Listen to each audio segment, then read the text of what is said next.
Oke, kembali dengan Bu Ria dalam pembelajaran kimia. Pada kesempatan ini Ibu akan menjelaskan teori asam basa Lewis. Ya, teori yang ketiga ya. Sebelumnya ada teori yang pertama itu adalah Arrhenius. Arrhenius itu menyatakan kalau dia asam berarti dia melepas H positif. Kalau dia basa berarti dia melepas OH negatif. Teori yang kedua adalah teori dari Bronsted-Lowry. Lowry ya. Dia asam jika dia donor H positif. Kalau dia basa adalah akseptor H positif ya. Yang ketiga ini muncul karena apa? Teori asam yang pertama dan teori asam yang kedua tidak bisa menjelaskan sifat asam basa dari suatu zat ya. Misalnya nih, contohnya nih, BF3 ini merupakan asam. Kalau kita lihat dari teori Arrhenius, dia tidak memiliki H positif. Kemudian kalau kita lihat dari teori Bronsted-Lowry ya, Bronsted-Lowry, asam itu adalah melepas H positif ya. Sementara BF3 di sini dia merupakan asam. Sehingga muncullah teori asam basa yang ketiga. Asam Lewis itu adalah senyawa yang dapat menerima pasangan elektron bebas. Jadi asam adalah senyawa yang dapat menerima pasangan elektron bebas. Basa itu adalah senyawa yang dapat mendonorkan atau memberikan pasangan elektron bebas. Jadi kalau kita lihat di sini yang ketiga itu untuk Lewis, kalau dikatakan asam itu berarti menerima ya. Asam itu adalah menerima pasangan elektron bebas. Sementara kalau dia basa adalah memberi ya, memberi pasangan elektron bebas. Jadi intinya zat itu bertindak sebagai asam jika dia bisa menerima pasangan elektron bebas. Zat atau senyawa bertindak sebagai basa jika dia bisa mendonorkan pasangan elektron bebas. Kita lihat di sini. NH3 dia basa. Dia memberikan pasangan elektron bebas ke BF3. Sehingga terbentuklah NH3BF3. Inilah pasangan elektron bebas yang digunakan untuk berikatan ya. Jadi saya ulangi, NH3 basa memberikan pasangan elektron bebas. BF3 itu asam karena dia menerima pasangan elektron bebas. Nah, sekarang kita lihat yang berikutnya. O2- ya, ini O2-.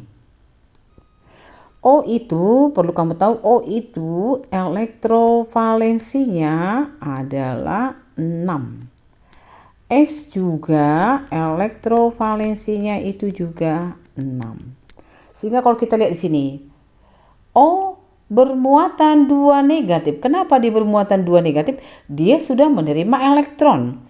Elektronnya di sini sudah ada 8. Jadi dia sudah menerima 2. Makanya bermuatan 2 negatif. Ya. S itu elektron valensinya 6. Ini ada 6 nih. O elektron valensinya 6. Ini juga 6. Demikian ini 6 elektron valensinya. O ini memberi elektron bebas ke SO3 ya, memberi elektron bebas ke SO3. Yang memberi pasangan elektron bebas itu bertindak sebagai basa. SO3 menerima, berarti dia bertindak sebagai asam.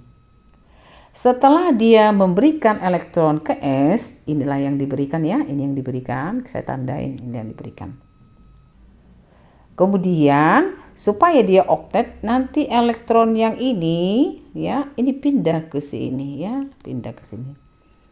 Nah, yang pindah itu adalah di sini ya. Ini adalah SO4, saya lengkapi ya. Ini harusnya bermuatan 2 negatif.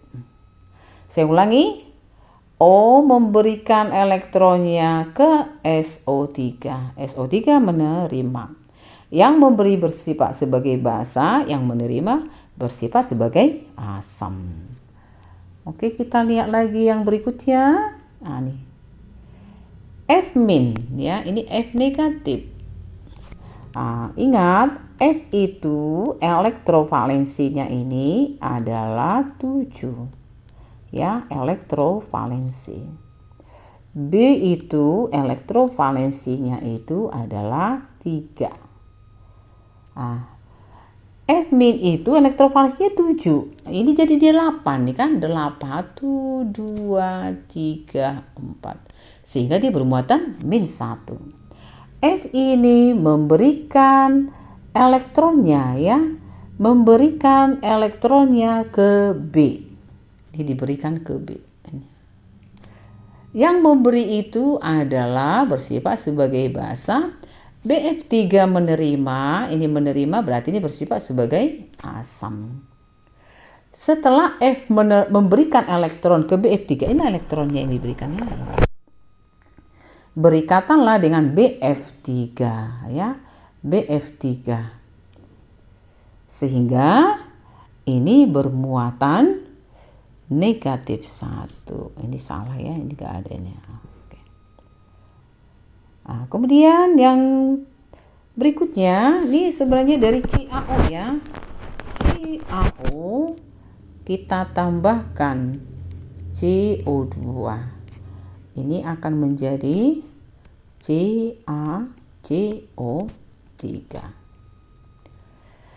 Ca itu bermuatan 2 positif, tentu O di sini bermuatan 2 negatif. O itu elektrovalensinya 6.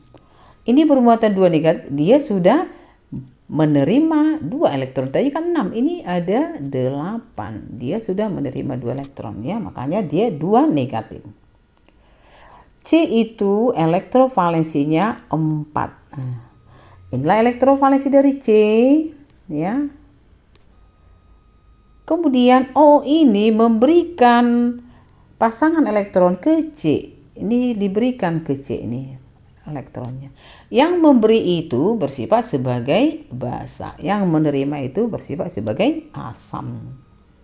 Sehingga ini tetap Ca2 positif, terbentuklah di sini CO3 2 negatif. Inilah elektron yang diberikan ya, pasangan elektron yang diberikan. Ada sedikit kesalahan ya, ini setelah diberikan ke sini ke C, ini pindah ke sini ya, sehingga ini harusnya tidak di sini lagi, ini ada di sini ya. Penulisan struktur Lewis dari ion ya. Nah, tapi di sini karena ini merupakan teori asam basa Lewis, yang perlu kamu pahami, basa itu memberi pasangan elektron bebas, asam itu menerima pasangan elektron bebas. Nah, kemudian ini ada gambarnya sedikit agak buram ya. H positif. H positif itu berarti dia sudah tidak punya elektron. Karena elektrovalensi dari H itu kan ada 1. Kalau dia bermuatan positif 1, berarti elektronnya sudah nggak ada. H2O, ya kamu udah tahu ya H2O. Beginilah struktur Lewisnya H2O.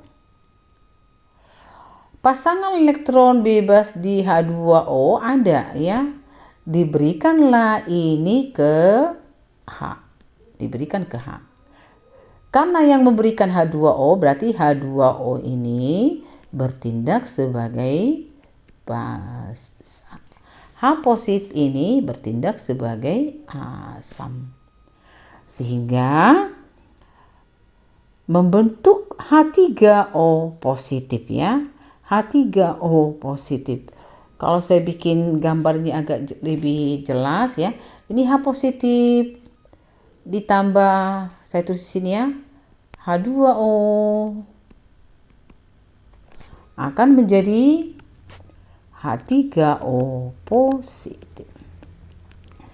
Inilah H3O positif. Tadinya 2 pasang elektron bebas sudah dipakai, tinggal 1 pasang ya.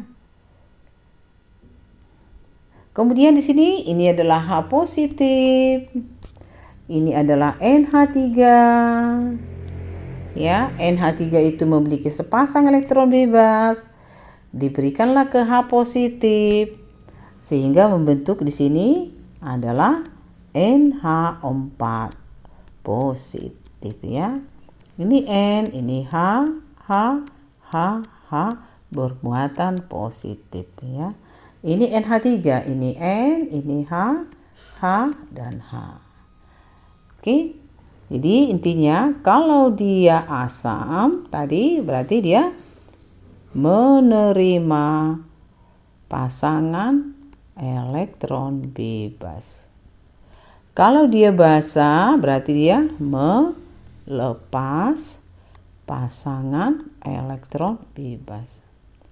Jadi senyawa yang memiliki pasangan elektron bebas, pasti dia bersifat sebagai basa. Oke, sekian penjelasan Ibu hari ini. Terima kasih untuk perhatiannya.